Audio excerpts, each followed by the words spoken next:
அண்மை செய்தியாக பார்த்து வருகிறோம். நாமக்கல் அருகே பேருந்து மோதியதில் ஆகாயத்தில் பறந்த காரின் சிசிடிவி காட்சியானது வெளியாகியிருக்கிறது. காரில் பயணித்த 2 பேர் பலத்த காயமடைந்திருக்கிறார்கள். நாமக்கல் அரசு மருத்துவமனையில் அனுமதிக்கப்பட்டிருக்கிறார்கள். மேலும் விவரங்களோடு இணைகிறார் செய்தியாளர் பரத். பரத், வணக்கம். இந்த விபத்து தொடர்பான முழு விவரம். அதாவது பிரியங்கா, திருச்சியிலிருந்து ஓட்டுநர் திவாகர் என்பவர் தனது நண்பருடன் நாமக்கல்லில் உள்ள தனியார் கல்லூரிக்கு சென்றுவிட்டு மீண்டும் சேலம் நோக்கி தனது காரில் சென்று கொண்டிருந்தார். அப்போது நாமக்கல் அடுத்துள்ள கருங்கல்பாளையம் என்ற பகுதியில் சென்று கொண்டிருந்த போது பின்னால் வந்த அரசு பேருந்து காரின் பக்கவாட்டில் மோதியுள்ளது.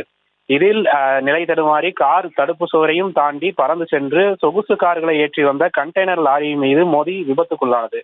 இதில் பலத்த காயங்களுடன் 2 பேரையும் மீட்ட அக்கம் பக்கத்தினர் நாமக்கல் அரசு மருத்துவக் கல்லூரி மருத்துவமனைக்கு சிகிச்சைக்காக அனுப்பி வைத்தனர். சம்பவம் குறித்து நல்லிப்பாளையம் போலீசார் விசாரணை மேற்கொண்டு வருகின்றனர்.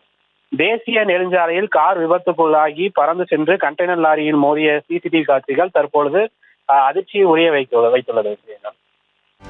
செய்திகளை உடனுக்குடனும் துல்லியமாகவும் தெரிந்து கொள்ள சப்ஸ்கிரைப் பண்ணுங்க.